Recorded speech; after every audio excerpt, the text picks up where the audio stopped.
Voici donc l'émission de Claude Métras, Une vie, une œuvre, Chrétien de Troyes, un écrivain du XIIe siècle, un des grands passeurs en français et dans un français étonnamment moderne de la légende arthurienne. Claude Métras nous le donne comme un auteur qui s'identifie à ses héros, des chevaliers qui marchent dans un monde enchanté, un univers littéraire où l'émerveillement du monde se rattache aux sentiments amoureux.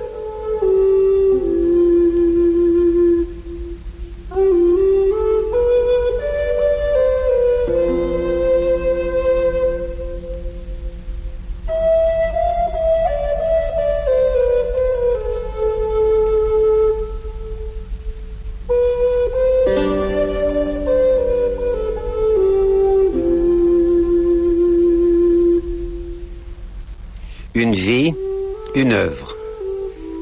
Chrétien de Troyes. Une émission de Claude Métras.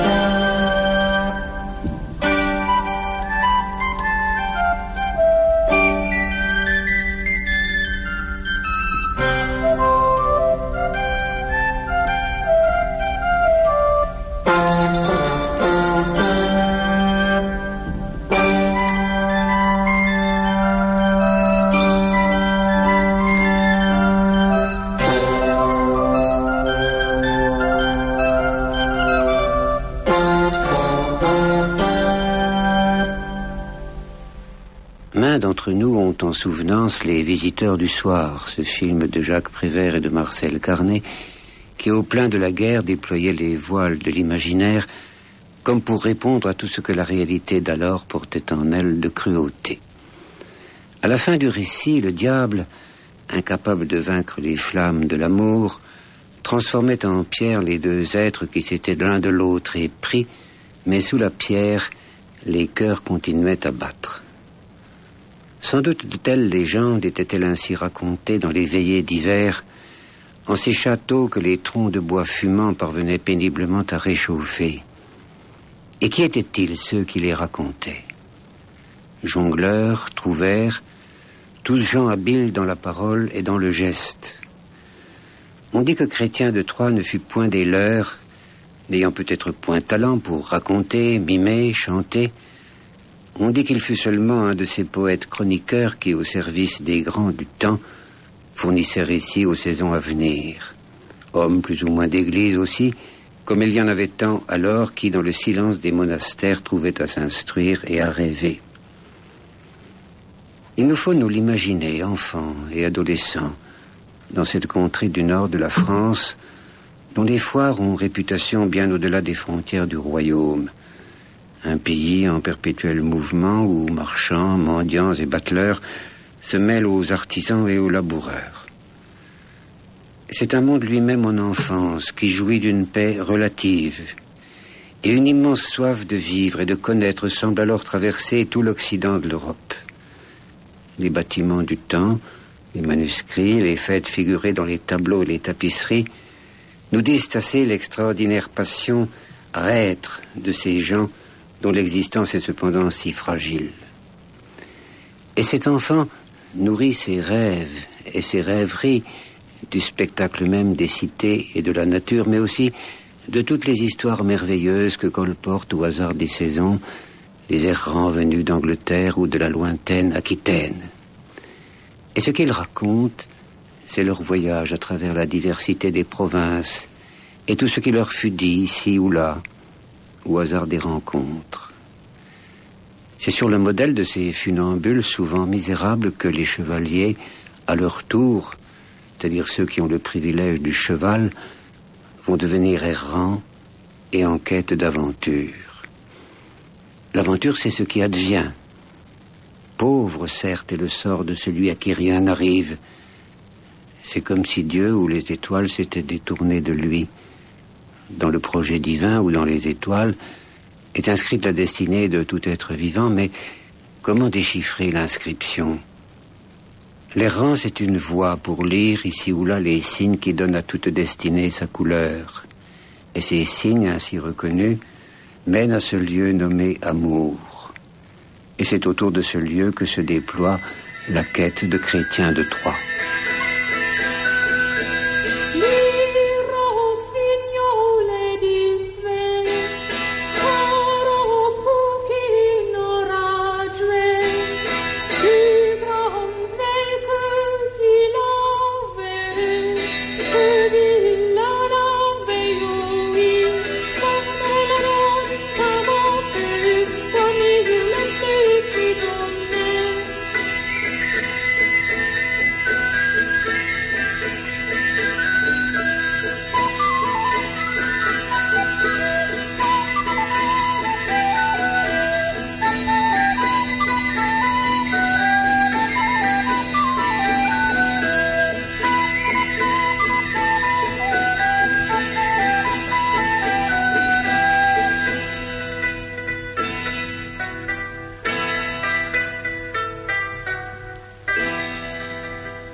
Plaie d'amour, d'autant plus empire que plus proche est le médecin.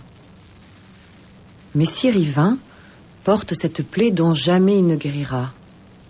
Amour s'est livré à lui. Amour retourne vers les lieux où il était répandu. Puis Amour s'en va. Ne veut avoir logement ni hôte autre que Monseigneur Yvain. Amour est comme Preux qui ne veut rien laisser de lui en mauvais lieu. C'est grand honte qu'Amour soit tel et donne de soi mauvaise pensée, qu'il héberge dans le plus mauvais lieu qu'il trouve comme dans le meilleur du monde. Cette fois, il est bienvenu. Il sera bien considéré et il lui fait bon séjourner.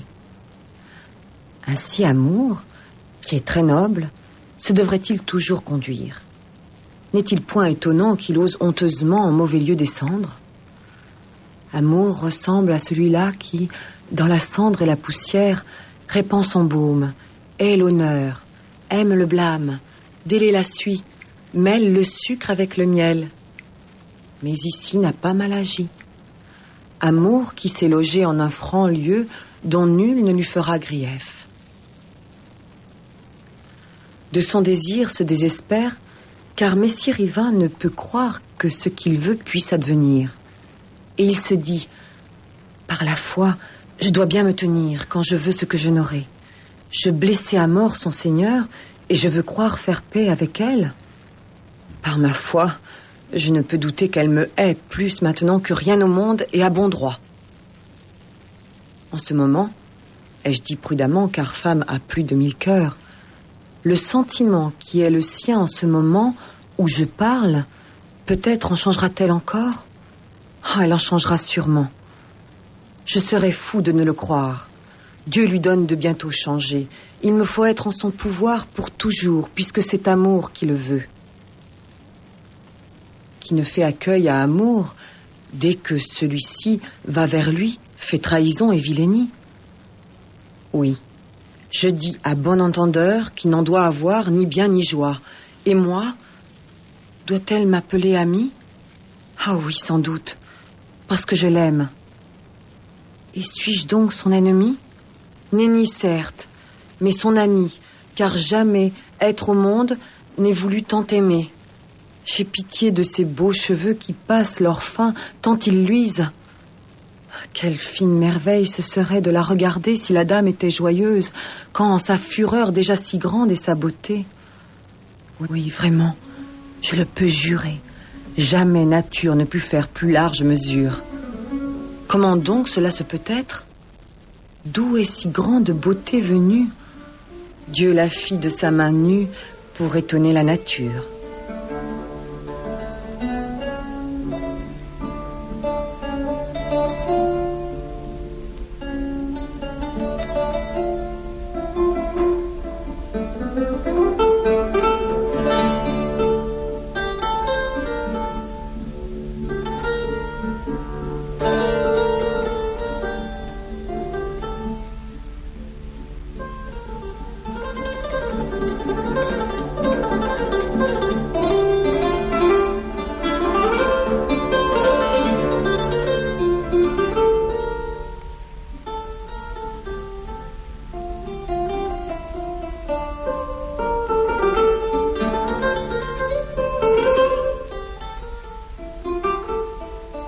De ce Chrétien de Troyes qui fut le premier écrivain de notre littérature, au sens où nous entendons aujourd'hui le mot écrivain, nous ne savons en réalité que peu de choses, si ce n'est qu'il fit sans doute l'essentiel de sa carrière littéraire à la cour de Marie de Champagne, fille d'Aliénor, et que son œuvre fut composée approximativement entre 1160 et 1185, qu'elle comporte 5 romans, du moins pour ce qui est venu jusqu'à nous.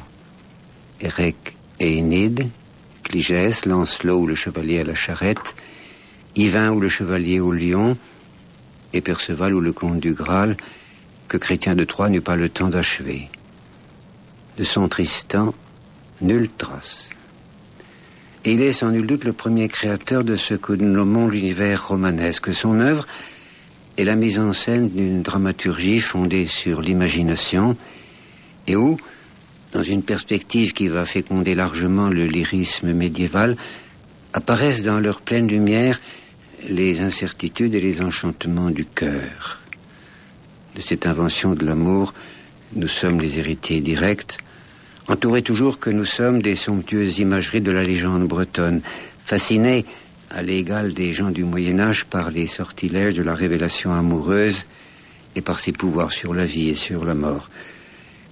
Chrétien de Troyes nous a entraînés au seuil du mystère. Et nous n'avons point passé le porche, mais le mystère, au cours des siècles, n'a cessé de se parer de couleurs de plus en plus brillantes. Ainsi allons-nous, tel Perceval, dans la vaste forêt des cygnes.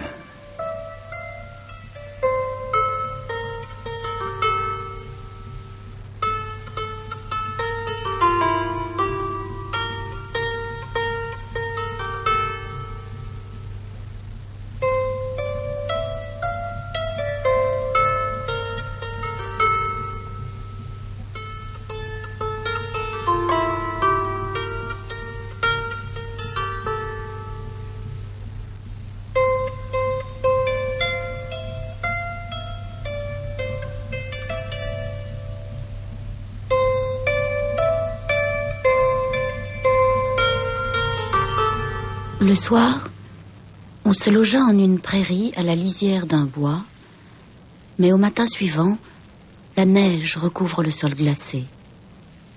Perceval, levé de bonne heure à son ordinaire et en quête d'aventure et d'exploit, vient au hasard de sa route droit à la prairie gelée et enneigée où campait l'armée du roi. Mais il n'est pas encore à la hauteur des tentes qu'il aperçoit et entend un vol bruyant d'oies sauvages. Éblouie par le reflet de la neige, elle fuyait en tumulte devant un faucon rapide qui fend l'air pour les rattraper.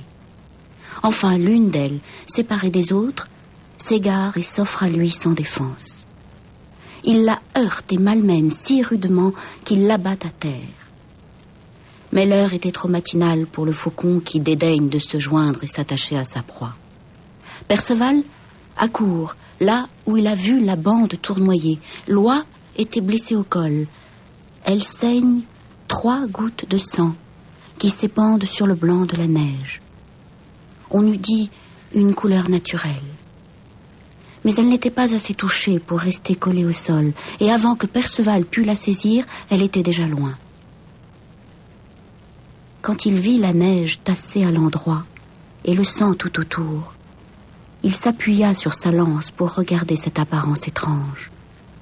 Le sang et la neige, ainsi rapprochés, lui rappellent les vives couleurs de blanches fleurs, son amie. Il y pense si volontiers qu'il oublie où il est. Comme en la face de son amie, le vermeil ressortait sur le blanc, ainsi les 3 gouttes de sang se détachent sur la blancheur de la neige. Et l'idée lui plaît tant qu'à force de regarder, il croit bien vraiment contempler le teint si frais de son amie, la belle.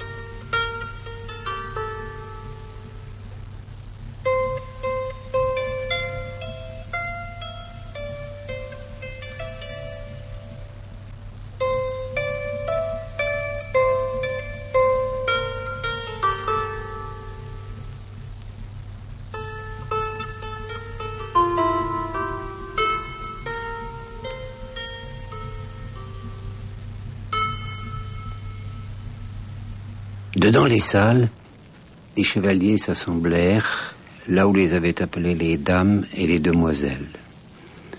Les uns contaient des nouvelles, les autres parlaient de l'amour, de ses angoisses et de ses douleurs, et des grands biens que reçurent souvent les disciples de son ordre, qui étaient alors riches et doux. Mais presque tous l'ont délaissé, et Amour en fut abaissé. Aujourd'hui, Amour est tourné en fable. Ceux qui l'ignorent disent qu'ils aiment, mais ils mentent. Ils se vantent d'être amoureux, mais ce droit-là, ils ne l'ont point, car ce n'est que fable et mensonge. Et ainsi commence le plus beau, sans doute, des romans de Chrétien de Troyes, Yvain ou le Chevalier au Lion. Nous sommes un pays de Galles, à la cour du roi Arthur. Mais l'aventure qui nous sera contée ici ne se trouve point directement liée à la table ronde et à la quête du Graal qu'évoquera Chrétien de Troyes dans Perceval. C'est de l'amour humain qu'on est ici en quête, et des épreuves qu'il faut traverser, des obscurités qu'il convient de dissiper en son propre cœur pour en découvrir le visage. Il y a dans toutes nos vies humaines des moments de révélation où le cœur pressent avec insistance que ce qui n'était qu'une vie va devenir un destin, c'est-à-dire un voyage à travers le temps, dont le but longtemps caché se dévoilera au terme de l'aventure. Et ainsi en est-il pour Yvain. Chrétien de Troyes n'a pas généralement beaucoup d'attention pour le temps humain ou le temps de la nature. Il ne s'inquiète guère, sinon incidemment, des saisons qui passent sur les passions des hommes. Mais cependant, il y a souvent chez lui une certaine obsession du temps sacralisé, ce moment privilégié où le monde paraît s'ouvrir, où l'appel de l'aventure se fait particulièrement pressant. Et ce moment, dans les romans de la Bâtière de Bretagne, c'est celui qui correspond grossièrement à notre temps de mai, quand la végétation semble témoigner d'une joie qui a son double dans le cœur humain, comme si le souffle nouveau qui passe sur les prairies et les forêts était une invitation au grand large. Dans Lancelot à la Charrette, Chrétien de Troyes évoque au début du récit la fête de l'Ascension. Dans Perceval le Gallois, le roman commence au moment où l'adolescent s'émerveille du chant des oiseaux revenus et de la grande multitude des fleurs qui s'épanouissent dans les prés. Mais, dans Yvain, c'est la fête de la Pentecôte qui est prélude à l'histoire. Or, la Pentecôte est ce temps où l'esprit circule. L'Évangile parle des langues de feu qui illuminent l'âme des compagnons du Christ, mais s'il est question de langue, c'est qu'il est question de langage, et ce qui est adressé là aux hommes est une parole de feu. Ce jour de Pentecôte est celui où Arthur tient sa cour et annonce les aventures de la saison à venir. Mais ce jour-là, étrangement, il y a une absence, un vide. Arthur, après le repas, s'est retiré dans sa chambre pour se reposer ou pour dormir, ce que jamais il ne fit. La reine était avec lui, et peut-être ont-ils eu ensemble joie d'amour. Les chevaliers en ont peine, et quand la reine, laissant le roi endormi, les rejoint, c'est pour entendre Calogrenant, un chevalier très avenant, raconter la honteuse histoire qui lui advint voici plus de 7 ans. Il dit qu'en ce temps-là, il pérégrinait à travers forêts et landes, en quête de quelque aventure comme il était d'usage alors. Chercher aventure, c'est tenter d'apercevoir ce que la création attend de nous et la réponse que l'on donne à son attente. Non point à proprement parler le goût de l'exploit, mais bien plutôt le besoin de marcher dans une voie insolite qui donne à la vie son accent singulier, faire de son existence une vie qui ne soit accordée à nul autre. Ainsi, il était là sur la route, et sa quête ne fut point vaine, car une grande merveille l'attendait. Telles furent ses paroles. Je trouvais en Anessar des taureaux sauvages qui s'entrecombattaient et menaient grand bruit si farouchement et cruellement que, pour dire la vérité, j'en reculais de frayeur. Je vis alors, assis sur une souche, ayant une massue en main, un vilain qui ressemblait fort à un maure, laid et hideux à démesure. Je m'approchai de ce vilain et vis qu'il avait plus grosse tête que Roncin ou autre bête, cheveux mêlés en broussailles, front pelé de plus de 2 empans de large, oreilles moussues et grandes, comme celles d'un éléphant, sourcils touffus, visage plat, yeux de chouette et nez de chat, bouche fendue comme loup, dents de sanglier aiguës et brunes, barbe noire, grenon tortille, menton soudé à la poitrine, longue échine, torte et bossue. Il était appuyé sur sa massue, vêtu de très étranges façons. Ce n'était vêtements de toile ni de laine, mais de 2 cuirs nouvellement écorchés, cuir de taureau, cuir de bœuf. Le vilain se dressa sur ses pieds dès qu'il me vit approcher. Je ne savais s'il me voulait toucher, mais je me fis prêt à me défendre, et vis alors qu'il demeurait tout coi et sans bouger. Il était juché sur un tronc qui avait bien 7 pieds de long. Il me regardait, ne disant mot pas plus que ferait une bête. Et je croyais qu'il ne savait parler ou qu'il n'avait point de raison.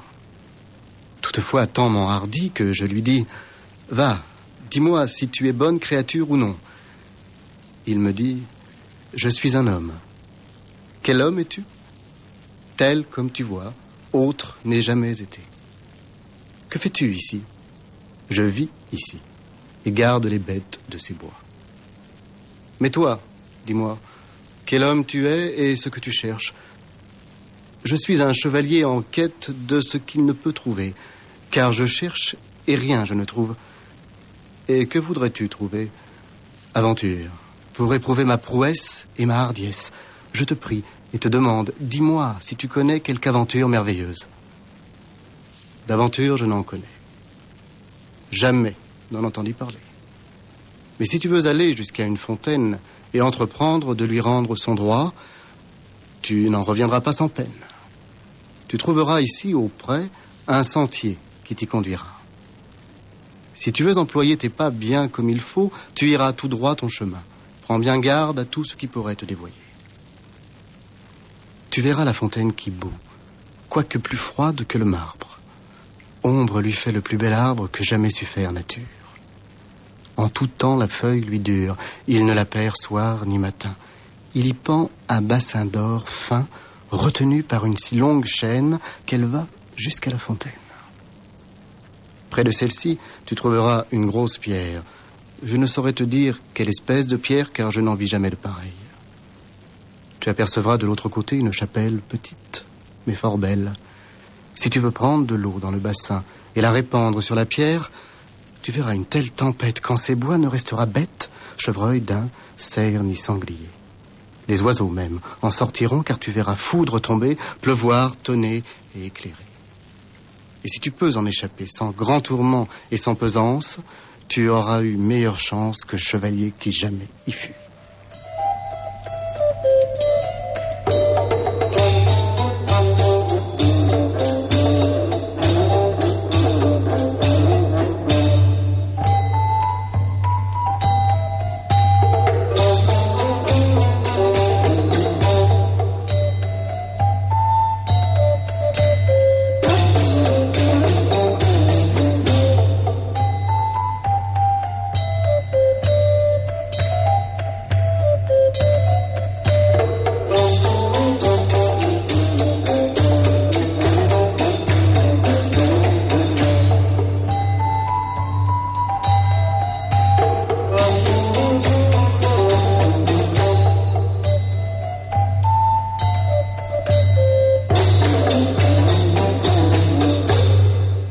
Nous sommes ici dans la magie des commencements du monde. L'homme sauvage, qui garde les bêtes des bois, est comme le témoin des forces primitives et imprévisibles de la nature. Il est la mémoire du temps où, entre le ciel et les hommes, existaient ces créatures qui appartenaient autant à l'autre monde qu'à celui-ci, et dont les faits représentent l'ultime visage. Et il s'agit bien d'une fontaine, où la fée est présente, fée qui sans doute préfigure la dame à venir, le terme de la quête d'amour. Les légendes nordiques nous le rappellent, la fontaine est le symbole de la mémoire.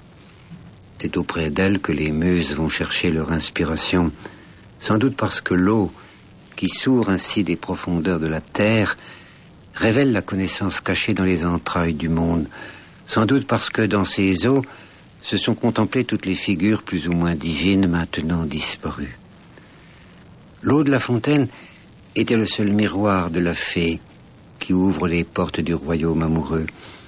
Et, obéissant fidèlement aux instructions de l'homme sauvage, Calogrenant va éprouver toutes les terreurs de la tempête ainsi déchaînée. Mais, une fois passés les éclairs, la neige, la grêle et les foudres, l'angoisse se dissipe.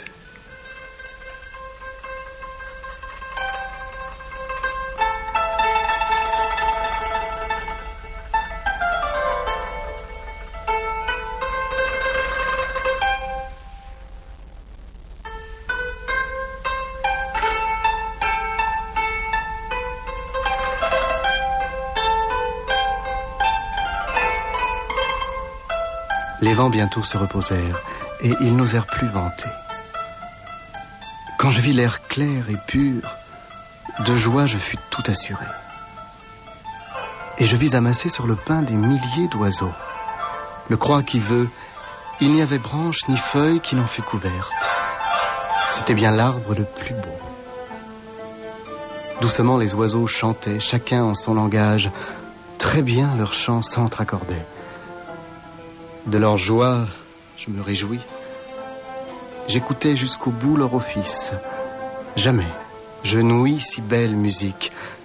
Nul homme ne peut en ouïr tel chant si plaisant et doux que je crus en rêver folie. J'écoutais si bien que je n'entendis point venir un chevalier. Pourtant faisait tant de fracas qu'on aurait cru qu'ils fussent 10. Mais il n'y en avait qu'un seul.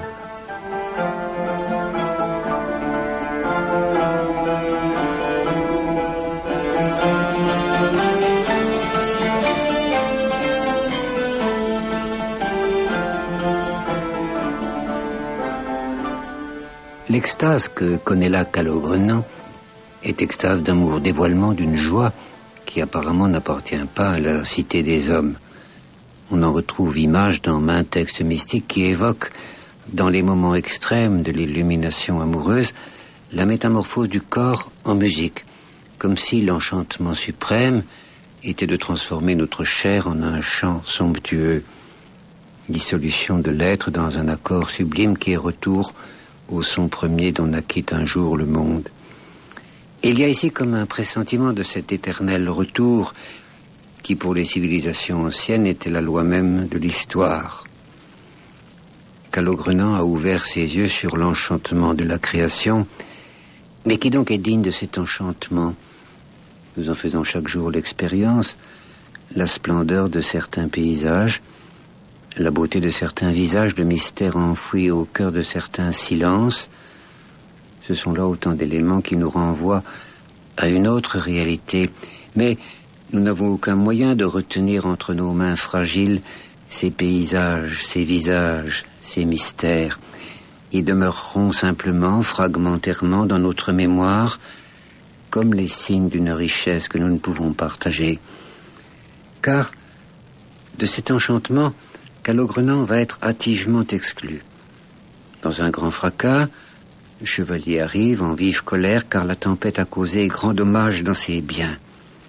Et cet impitoyable combat, à l'issue duquel Calogrenant, désarmé, humilié, reprend le chemin du retour.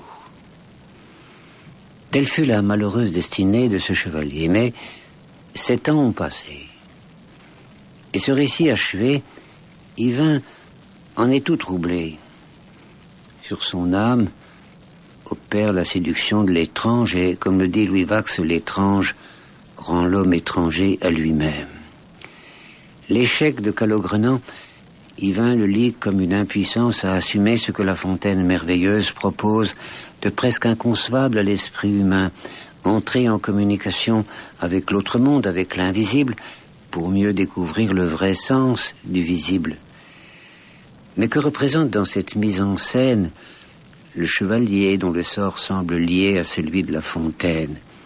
Est-il, d'une certaine manière, le gardien du lieu, celui qui protège le lieu féerique contre les profanations des hommes? Ou bien A-t-il lui-même lien avec les forces invisibles? Est-il chargé de quelque magie singulière qu'il apparenterait aux sorciers pactisant avec les divinités de la nature? C'est sans doute davantage le visage énigmatique de ce chevalier inconnu que la merveille de La Fontaine qui va conduire Yvain jusqu'à ce lieu prédestiné. Comme Calogrenant, il va déchaîner la tempête, provoquer maints ravages dans les campagnes alentours. Et bientôt, le même chevalier qui mena Calogrenant à la honte est devant lui, et ils vont s'affronter en un combat terrible. Finalement, Yvain va blesser mortellement le chevalier mystérieux, celui dont le nom est Esclados le Roux. Cette rousseur n'est point indifférente, car d'étranges légendes disent de l'homme roux qu'il est à mi-chemin du ciel et de l'enfer, qu'il est en tout cas un inspiré, un de ceux à qui, diraient les philosophes, la métaphysique ouvre les bras. Vaincre l'homme roux, c'est entrer de plein pied dans cette contrée dangereuse où le salut et la damnation sont également présents. Esclados le Roux, sentant la mort proche, a le courage, et assez de force encore, pour pousser son cheval du côté de sa demeure, de son château. Demeure fantasmagorique que Chrétien de Troyes décrit avec grande abondance de détails. Plusieurs appareillages compliqués tiennent ici lieu de pont-levis et de portes, une sorte d'échafaud et menace pour qui s'aventurerait indûment ici. Finalement, le chevalier parvient jusqu'à son château, puis disparaît au regard d'Yvain, dont le cheval est coupé en deux, mais qui arrive pourtant à entrer lui aussi. Mais c'est pour se trouver tout à coup emprisonné dans une pièce déserte, sur laquelle apparemment n'ouvre aucune porte. Et avec ce château, nous entrons dans un thème qui est fondamental dans toute la matière de Bretagne et dont il subsiste encore aujourd'hui bien des traces.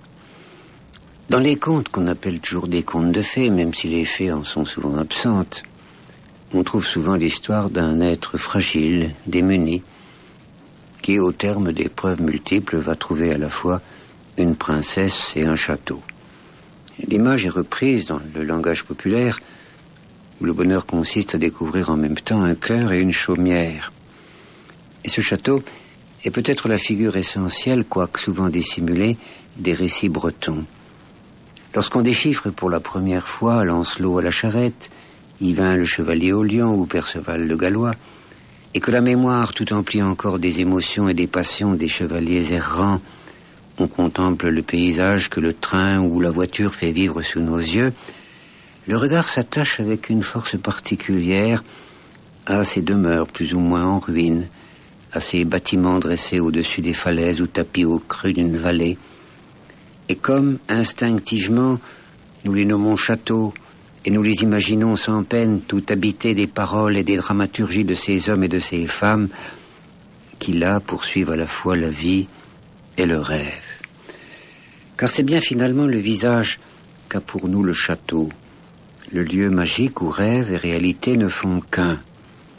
Domaine privilégié pour nous qui avons tant de mal à faire vivre ensemble le poids plus ou moins léger de la réalité et la promesse de nos songes.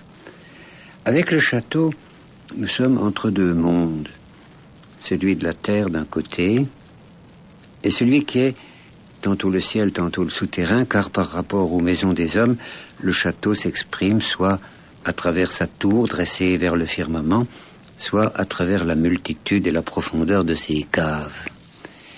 Et en ce XIIe siècle où Chrétien de Troyes cherche une nouvelle figure de l'accomplissement humain, c'est la signification même du château qui va changer.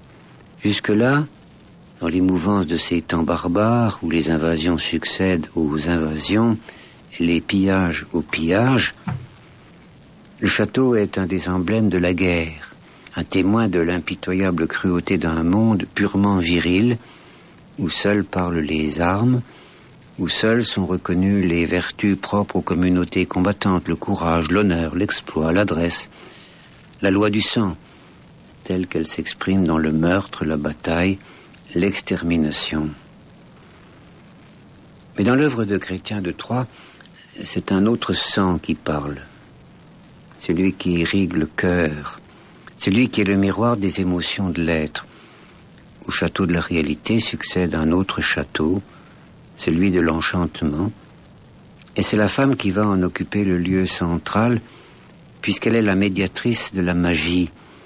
Ce n'est pas encore le château de l'âme dont parlera plus tard Jean de la Croix, mais c'est le château du cœur, et au-delà du cœur, c'est l'esprit qui cherche sa demeure.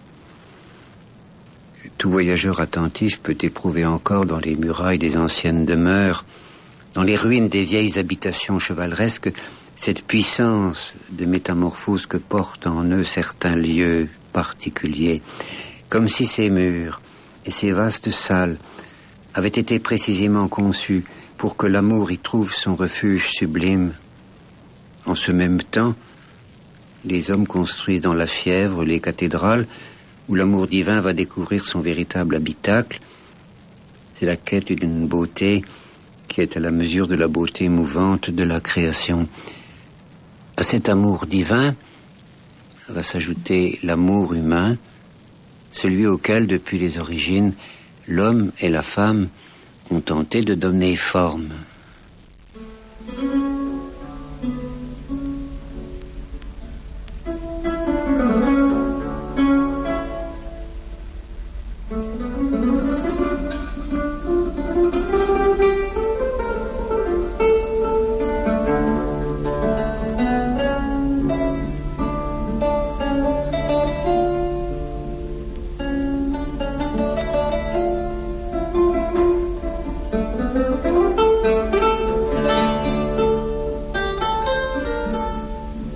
L'œil est le miroir du cœur.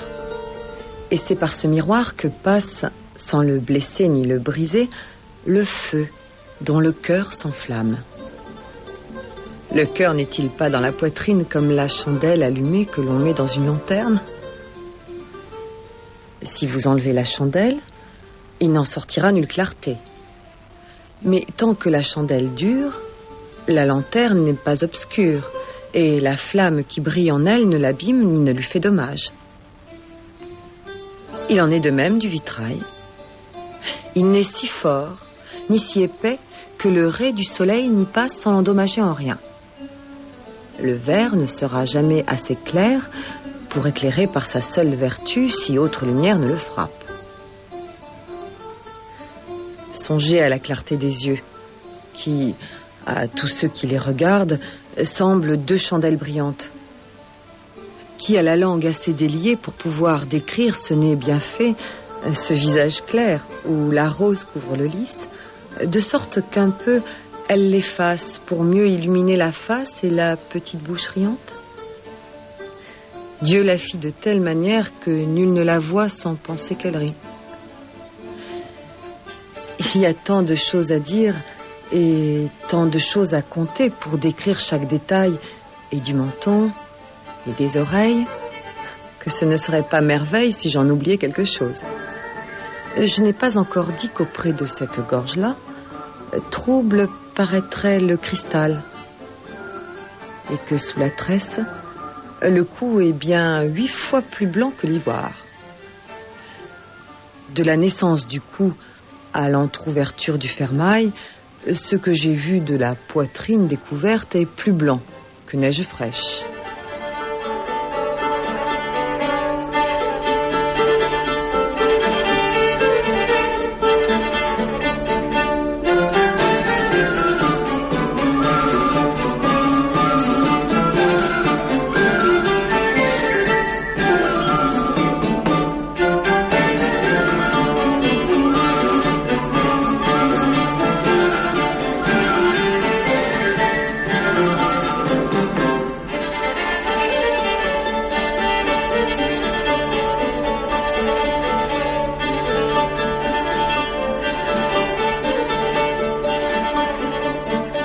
Il arrive aussi que le château, au lieu d'être voué aux tâches amoureuses, devienne le lieu de la perdition, comme si, en fuyant la réalité violente du quotidien, les hommes inspirés par l'esprit du mal n'avaient plus que donner à la violence un autre visage. Et là, la femme, au lieu d'être glorifiée, magnifiée en sa chair et en son cœur, est au contraire vouée au pire des malédictions. C'est là le véritable terme des êtres qui n'ont pas su ou pas voulu écouter cette voix féconde et qui mondent la terre elle-même, qui ont exilé toute cette part féminine qui seule peut donner à la vie sa véritable dimension.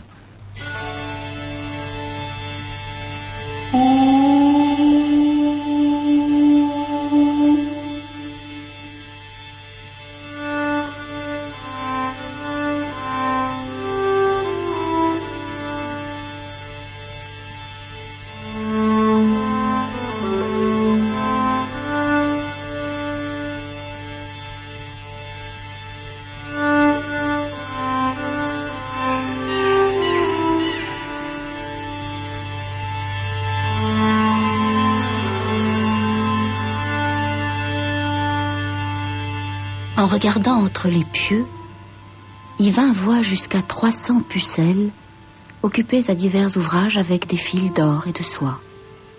Chacune travaillait du mieux qu'elle pouvait. Elle n'avait pas de ceinture et montrait grande pauvreté.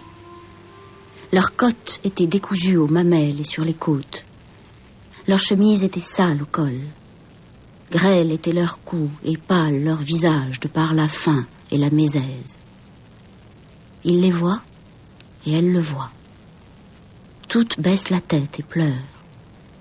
Longtemps, elles pleurent ainsi, n'ayant plus le cœur à rien faire et ne pouvant lever les yeux tant elles sont abattues.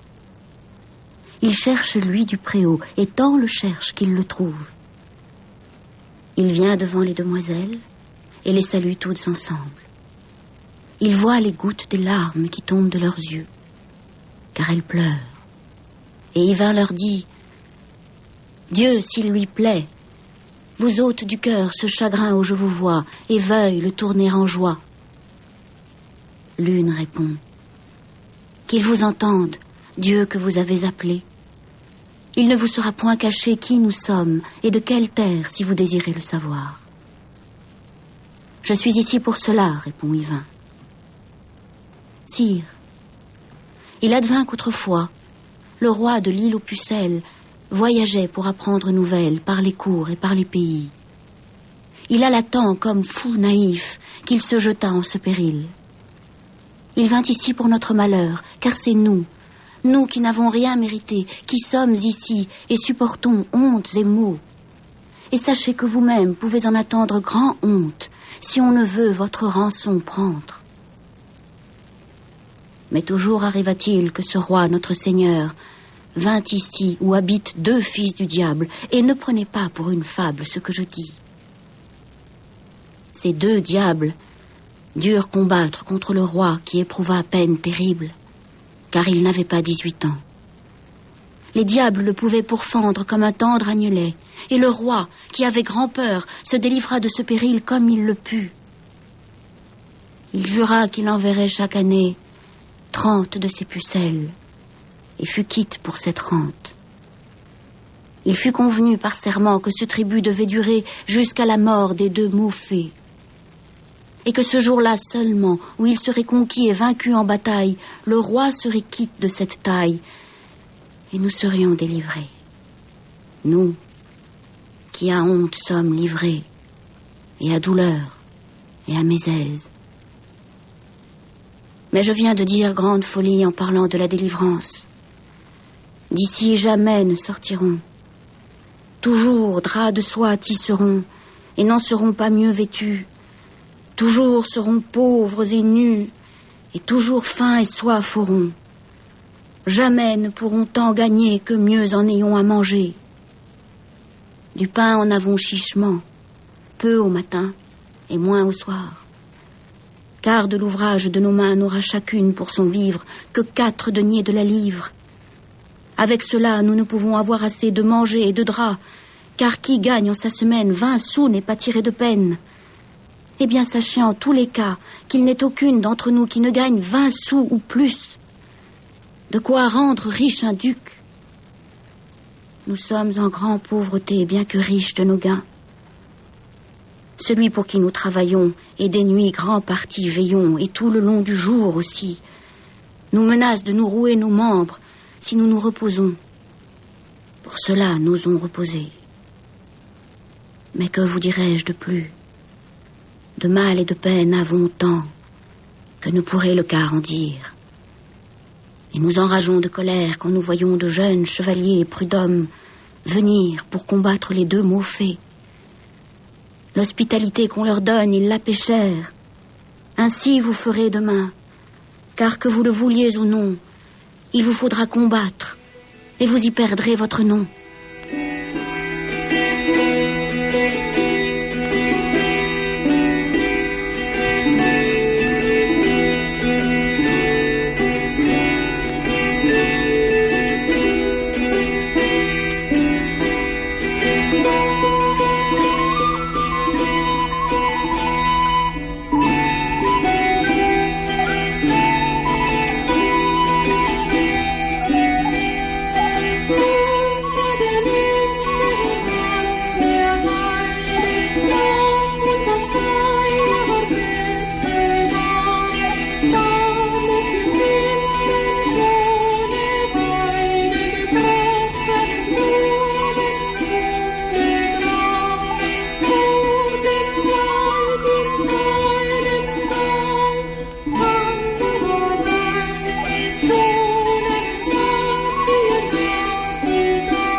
À ces images de l'asservissement, de l'expiation vaine, de péchés qui jamais ne furent commis, les chevaliers opposent des images de rédemption. Sur la réalité telle qu'elle est quotidiennement vécue plane l'obsédante présence du mal. La lumière ne saurait trouver demeure que sur le plan magique d'une autre réalité, celle que laisse pressentir de temps à autre la solitude de la nature, la paix cachée dans les multiples vies secrètes où peut-être subsiste quelque chose d'une antique harmonie perdue. Et la forêt est précisément ce lieu de solitude où l'âme, tout aussi solitaire, est comme appelée par une parole neuve.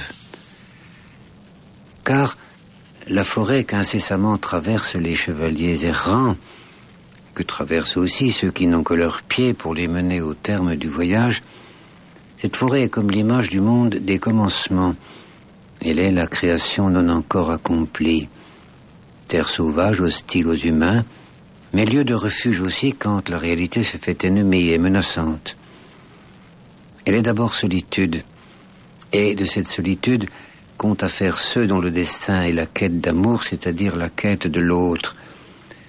L'espace forestier dessine deux visages de la vie solitaire. Le premier, c'est celui de la méditation qui se mue parfois en contemplation. Ainsi, ceux que hante l'image de Dieu, qui ont d'une certaine manière trouvé l'amour sous le masque de l'invisible, se retirent dans les profondeurs des bois, afin que rien ne vienne les distraire du message divin. Si l'on en croit les chroniques, bien des hommes soucieux ainsi de fuir le monde sombrèrent dans la folie, car au travers des branches et au creux des troncs, ils voyaient parfois passer des formes diaboliques.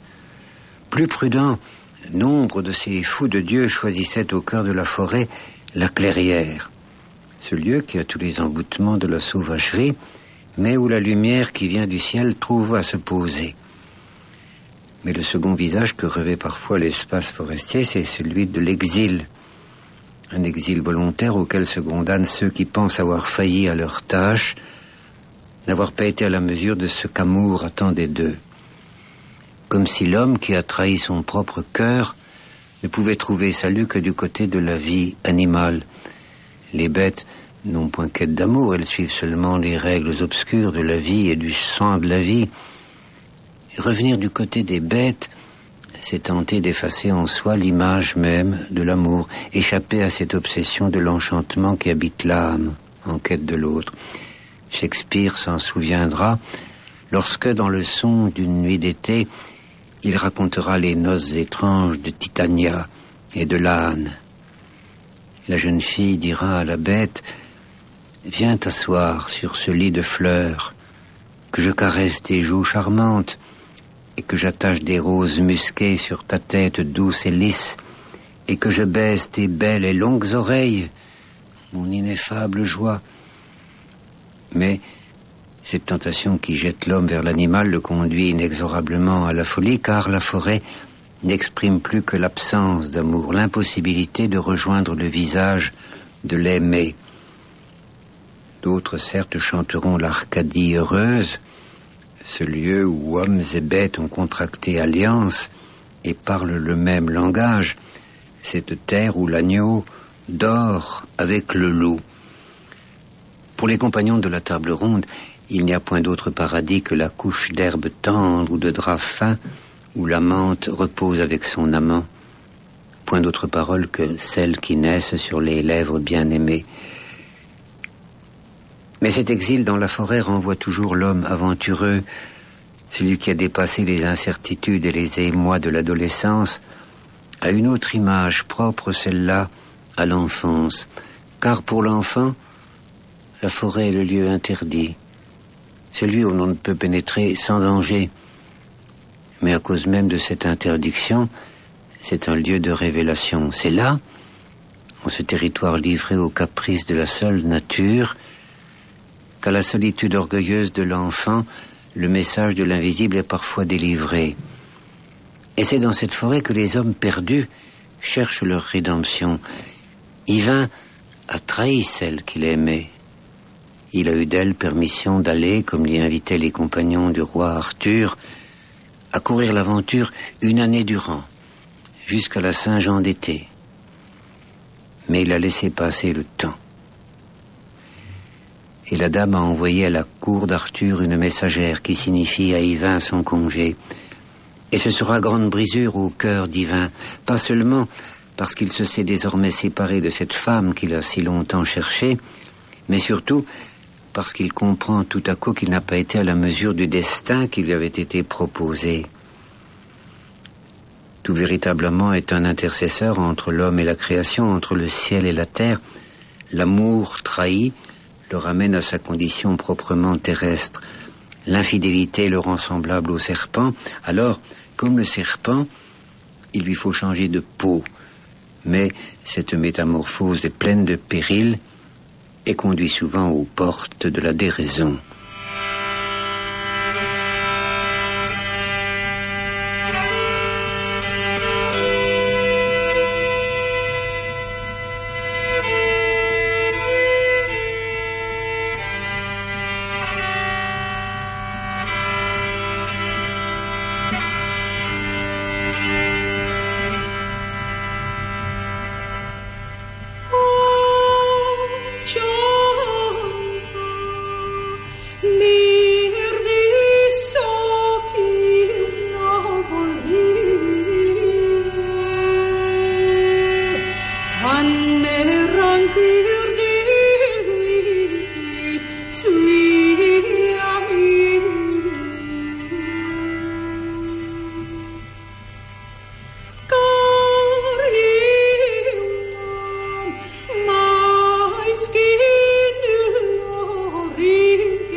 L'ami, véritable ami, où qu'il aille, il garde précieusement le cœur et le rapporte. Messire Yvain a tué madame. Elle croyait qu'il garderait son cœur et lui rapporterait avant que l'année fût passée. Yvain, tu es trop oublieux puisque tu n'as pu te souvenir que tu devais revenir vers madame d'ici 1 an. Jusqu'à la fête de Saint-Jean, elle t'avait donné répit. Tu l'as tellement dédaigné que tu n'as gardé nul souvenir. Madame a marqué tous les jours dans sa chambre, car qui aime est en grand souci, et il ne peut avoir bon somme. Toute la nuit, il fait le compte des jours passés et à venir. Ainsi font les loyaux amants contre le temps et la saison. Non, ce n'est pas à des raisons qu'elle porte ici sa complainte, et ce n'est pas avant le temps. Je ne dis rien par colère, mais je dis, tu nous as trahis, toi qui as manqué à madame. Madame n'a plus souci de toi et te demande par ma bouche que tu ne reviennes vers elle et tu ne gardes son anneau. Rends-le-moi, car il faut le rendre. Messire Yvain ne peut répondre. La parole lui fait défaut. Mais la damoiselle aussitôt lui ôte l'anneau de son doigt. Puis, elle salue le roi et tous les chevaliers autour, qu'elle laisse en grand embarras.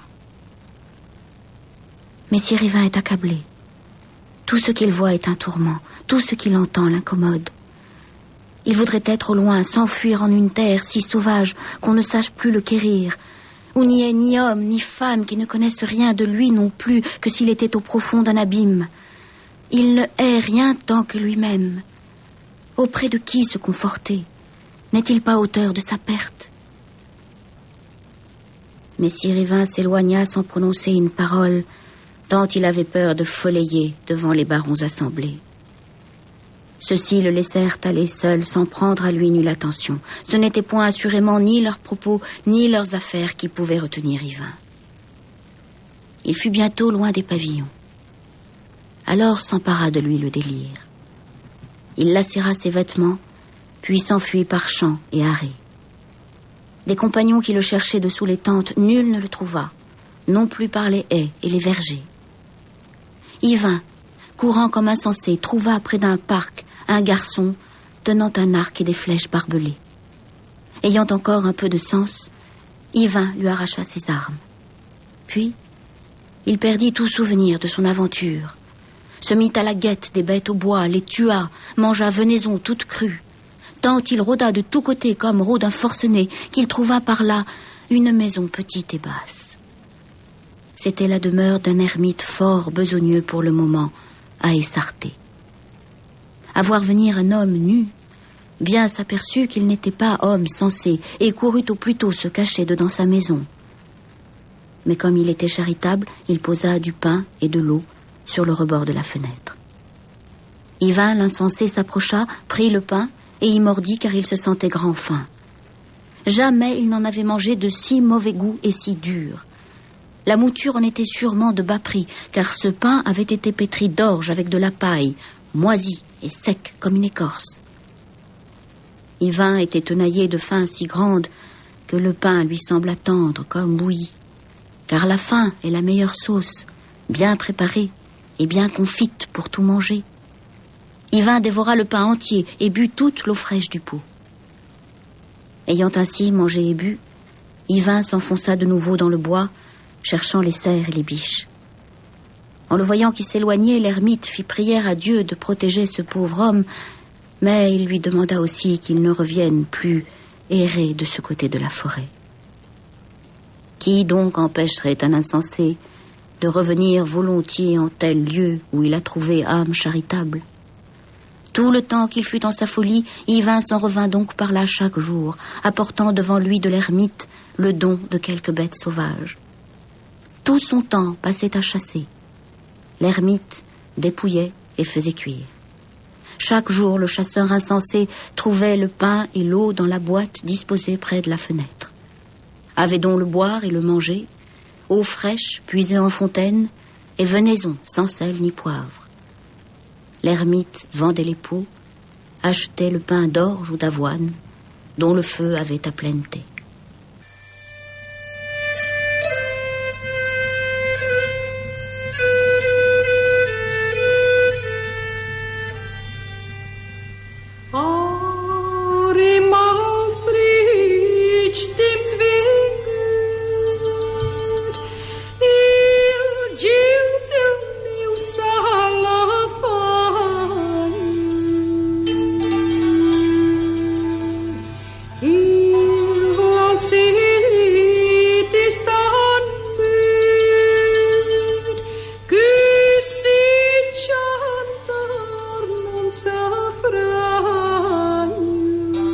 Le monde de la forêt où Yvain cherche en même temps sa déchéance et sa rédemption est un monde encore informulé. C'est une promesse de vie entourée de promesses de mort, et la voie qu'indique l'amour est précisément celle qui protège la vie de la mort en donnant forme aux êtres et aux choses. La beauté sur la terre, pour reprendre l'expression de Ramuse, est imprécise, fragile. L'amour va lui donner visage sublime. Cette beauté est celle que l'on retrouve dans la vaste efflorescence artistique du temps gothique.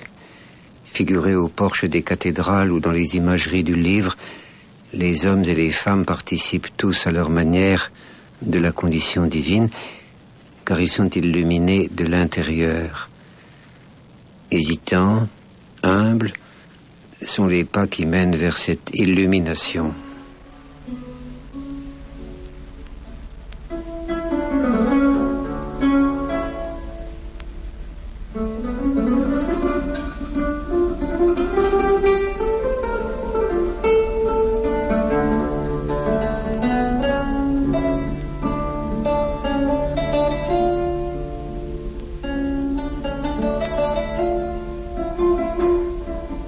Ce n'est pas sans raison que je suis appelée Sorée d'Amor.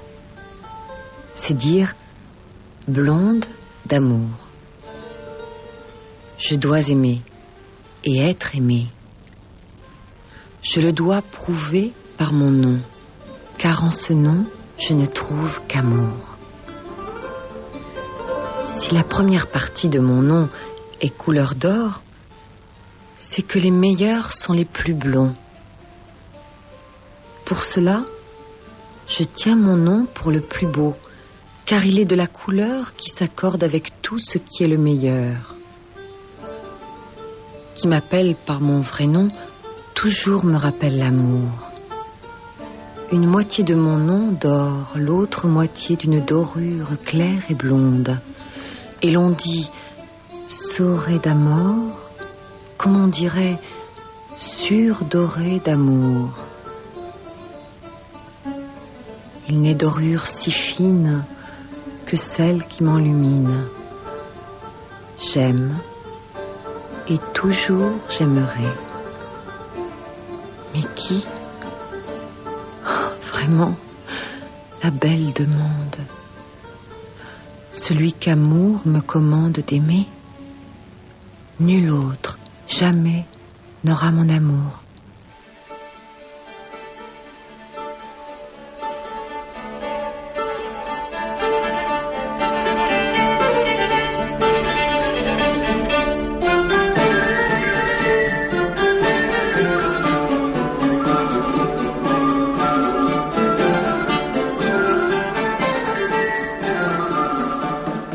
La pucelle s'approche, plus gracieuse, plus élégante et plus vive qu'épervier ou pape gai. Son manteau et son bliot étaient d'un tissu de pourpre sombre, étoilé de vert. Et croyez-le bien, la garniture d'hermine n'était pas pelée. Une bande de zibeline noire et blanche, ni trop longue, ni trop large, bordait le col du manteau. Si jamais j'ai décrit la beauté que Dieu a mise en corps ou en visage de femme, je veux m'y essayer une autre fois et ne pas mentir d'un mot.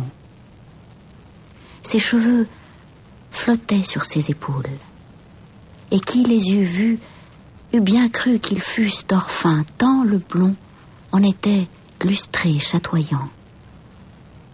Le front blanc, haut, uni, comme taillé dans le marbre, l'ivoire ou un bois précieux. Les sourcils brunets, un large entreœil, les yeux verts, bien fendus, riants et clairs, le nez droit et franc.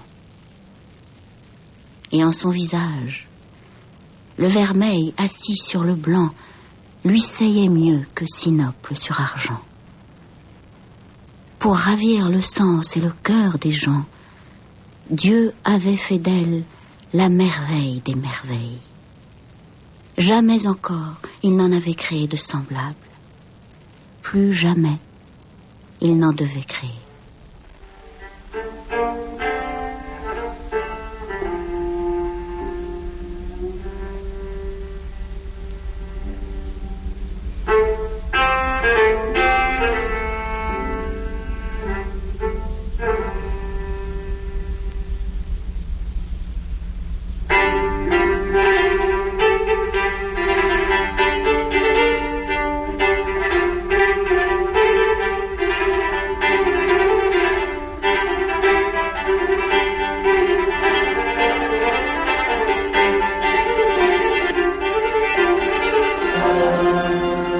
Sur ces chemins où l'errant s'en va, tout rempli des songes sur lesquels règne la bien-aimée, les épreuves ne manquent point qui pourraient distraire l'amant de sa souveraine pensée.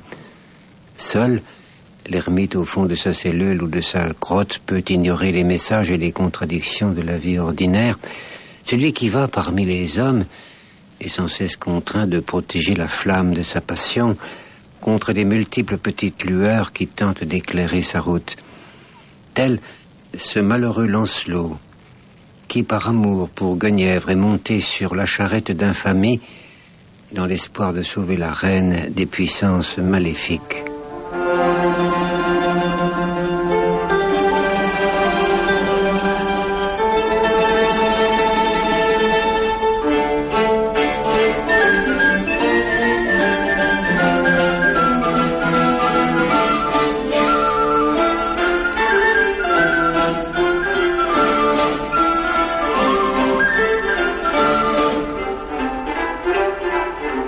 il s'en va. Et vers l'heure de basse vêpres, il trouve une demoiselle très belle et avenante, bien tournée et bien vêtue qui s'en venait vers lui. La demoiselle le salue comme fille bien apprise. « Demoiselle, Dieu vous donne santé du corps et de l'âme. »« Sire, répond-elle, mon logis est tout près d'ici. Pour vous, il est tout préparé, s'il vous plaît d'y reposer cette nuit. Mais ici, vous n'hébergerez que si avec moi vous couchez. La chose doit être entendue. » D'une telle offre, j'en connais bon nombre qui diraient 1000 et 1000 merci. Mais le chevalier, lui, en est tout rembruni et répond aussitôt: « Demoiselle, je vous remercie de l'offre de votre logis, j'en suis heureux, mais s'il vous plaisait, du coucher, je me passerais bien. » « Par mes yeux, dit la jeune fille, je ne ferai pas autrement. » Ne pouvant attendre mieux, il promet donc comme elle veut. Mais promettre lui brise le cœur. Déjà si rudement blessée, combien il souffrira davantage à l'heure du coucher. Elle sera déçue et peinée, la jeune fille qui l'a emmenée. Et peut-être, l'aimant si fort, lui refusera-t-elle de la quitter? Ayant assuré qu'il ferait selon le vouloir de son hôtesse, le chevalier suit la demoiselle. Elle l'emmène jusqu'en une enceinte fortifiée close à la ronde de hauts murs et d'eau profonde. Là-dedans, il n'y avait nul autre homme que celui qu'elle amenait. C'était là qu'elle avait pour logis particulier une très vaste salle plénière et beaucoup de belles chambres bien parées. Ayant longé une rivière, les voici donc tous deux parvenus jusqu'en ce manoir. Pour leur donner passage, on leur descend un pont-levis.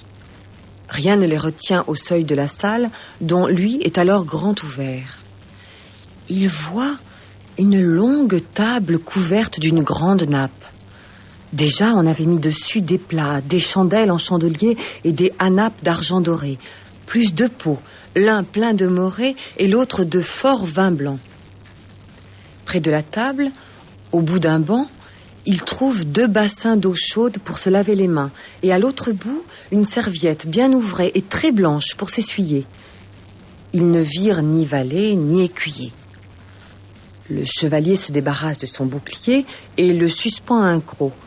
Il place sa lance dans un râtelier. Il saute à bas de son cheval et la demoiselle du sien. Il plut beaucoup au chevalier qu'elle n'eût voulu attendre son aide. À peine descendue de cheval, la demoiselle s'encourt à sa chambre.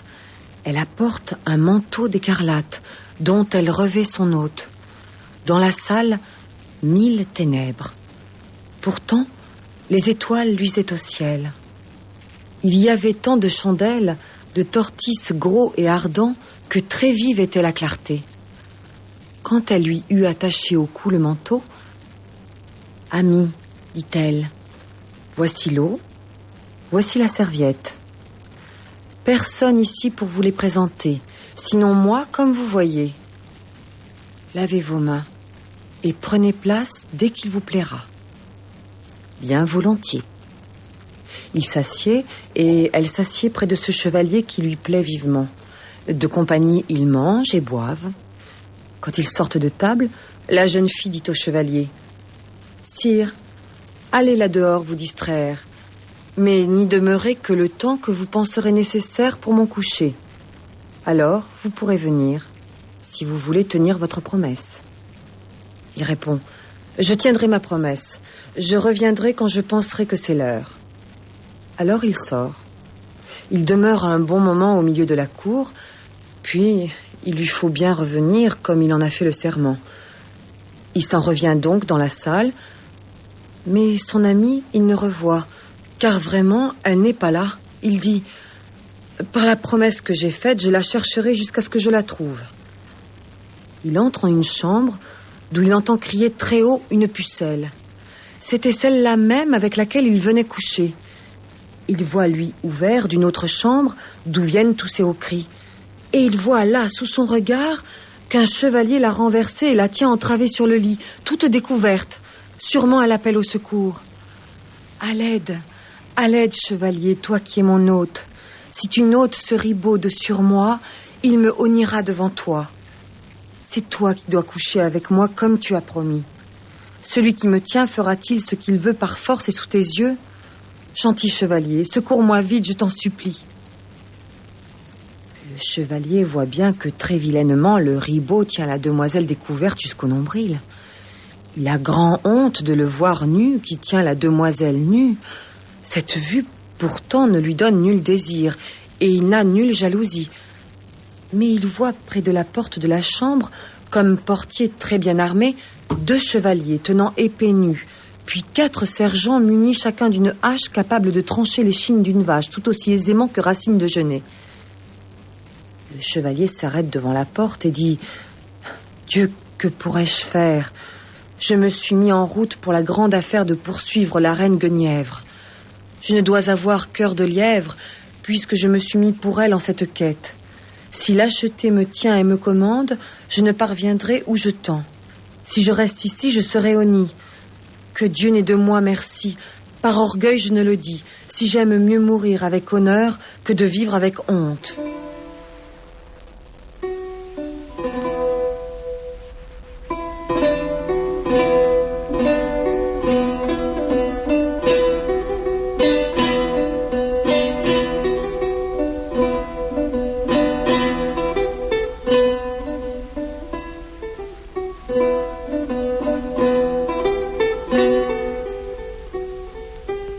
Comme Orphée à la recherche d'Eurydice, Lancelot est parti pour sauver Guenièvre de l'enfer qui est absence. Après maintes épreuves, où il s'est dépouillé de tout ce qui donne pouvoir et gloire dans la cité des hommes, où il est devenu l'amour lui-même, au-delà du désir, au-delà de la nostalgie, Lancelot connaîtra enfin ce qu'il en est de la fusion des corps et des âmes.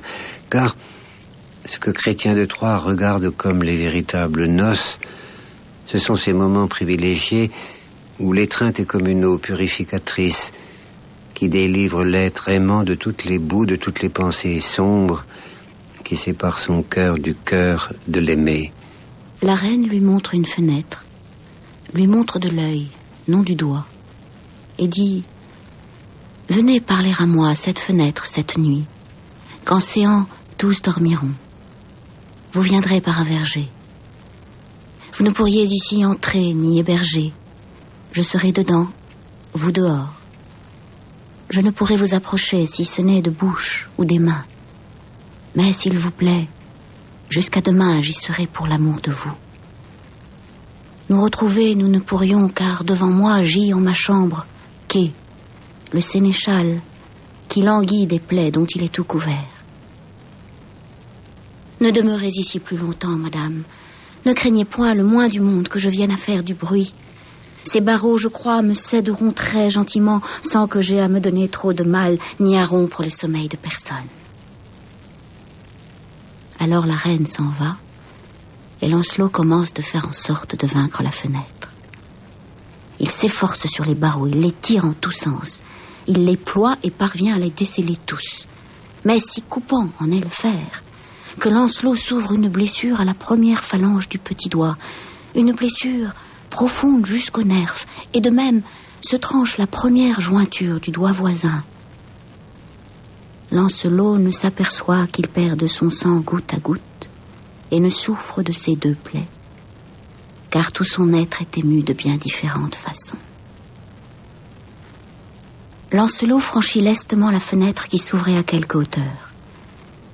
Il trouve le sénéchal plongé dans son sommeil et s'avance doucement jusqu'au lit de la reine. Il l'adore et il s'agenouille, car il n'a si grande vénération pour nulle relique. La reine étend vers lui les bras à sa rencontre et l'embrasse. Dessus son sein, étroitement, elle l'enlace. Près d'elle, en son lit, elle l'attire. Et le plus bel accueil lui fait que jamais elle put lui faire selon ce que lui dicte et amour et son cœur. C'est amour qui la pousse à cette bienvenue. S'il est vrai que la reine aima Lancelot d'un ardent amour, il l'aima 1000 et 1000 fois davantage, car amour déserta sûrement tous les autres cœurs pour combler à ce point celui de Lancelot. Oui, c'est dans ce cœur-là qu'amour retrouva toute son ardeur et s'appauvrit dans tous les autres cœurs. Maintenant, les vœux de Lancelot sont exaucés. La reine a accueilli sa compagnie et son plaisir, puisqu'il la tient entre ses bras et qu'elle, entre ses bras, le tient. Alors, le jeu est si doux, si bon, du baiser et de la caresse qu'il leur arriva sans mentir, une joie et une merveille telle que jamais encore on en entendit ou n'en vit de pareil. Mais toujours par moi seras-tu, parce qu'en un conte elle ne doit être dite. Oui, le conte nous tait et cache de toutes les joies la plus exquise et la plus délicieuse. Toute la nuit, Lancelot jouit d'un grand étui. Mais vint le jour ennemi de sa joie, puisque Lancelot doit se lever d'auprès de son ami. À ce moment, il souffrit comme un martyr, car s'éloigner lui parut un supplice. Son cœur voulait retourner là où était demeurée la reine. L'éloigner était hors de pouvoir. La reine avait trop charmé ce cœur-là pour qu'il accepte de la quitter. Le corps s'en va, le cœur séjourne. Droit vers la fenêtre, Lancelot s'en retourne. Mais tant de son corps demeure en ce lieu que les draps sont tachés et teints de sang. Il part avec la mort dans l'âme. Il soupire. Ses yeux sont pleins de pleurs. Rien n'est convenu pour un autre revoir, hélas. Il ne peut en être autrement. Il éprouve grand regret à repasser la fenêtre par laquelle il entra avec joie.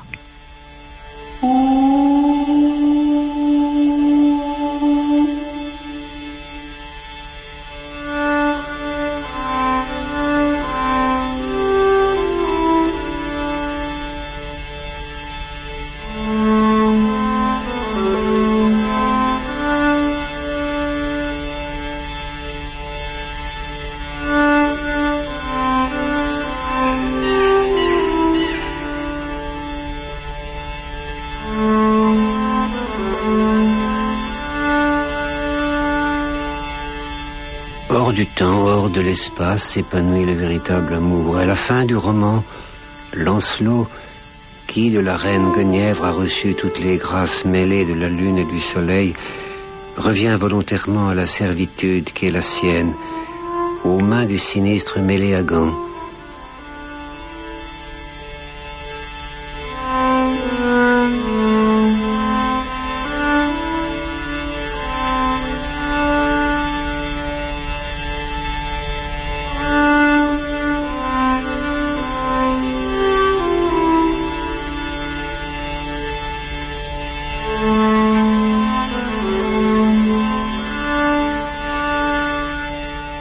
Sans attendre, celui-ci fit venir maçon et charpentier pour travailler selon ses ordres, bon gré, mal gré. Il leur fut commandé d'élever une tour. Méléagant voulut qu'elle fût tôt construite en pierre et dominant la mer. Il y avait en effet près de Gore un bras de mer très large. Au milieu, on voyait une île bien connue de Méléagant. C'était de là qu'on devait extraire la pierre. C'était là qu'on devait apporter le bois pour charpenter la tour. Celle-ci fut élevée en moins de 57 jours, épaisse et forte, haute et seule. Quand elle fut achevée, Méléagant y fit amener Lancelot, puis il donna ordre de barrer toutes les portes et fit jurer aux maçons de ne dire jamais mot de cette tour. Il voulait qu'elle fût secrète, ne présentant nulle ouverture sinon une fenêtre étroite. Dans cette tour fut donc enfermé Lancelot. On lui passait sa nourriture, chichement comptée par la seule et étroite ouverture qu'avait voulu ce seigneur faux et perfide.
C'était Chrétien de Troyes, une émission de Claude Métras.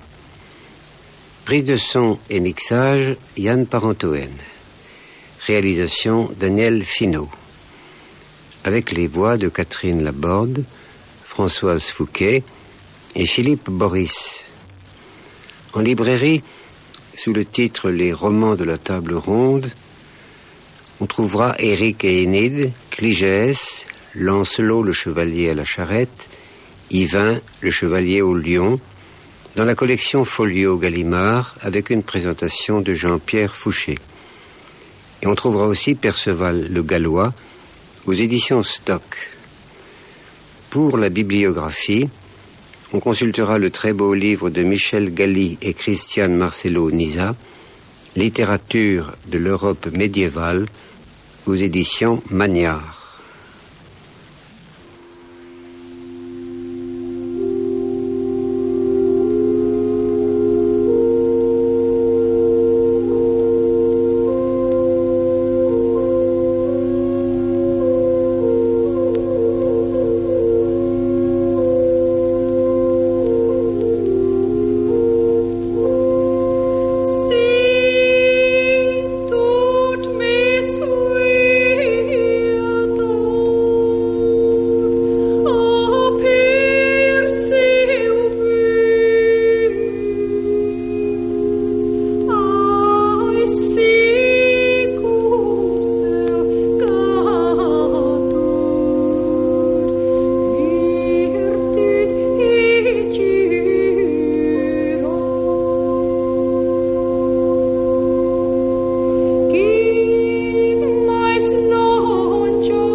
C'était Une vie, une œuvre, Chrétien de Troyes, par Claude Métras, première diffusion le 20 juillet 1989 sur France Culture.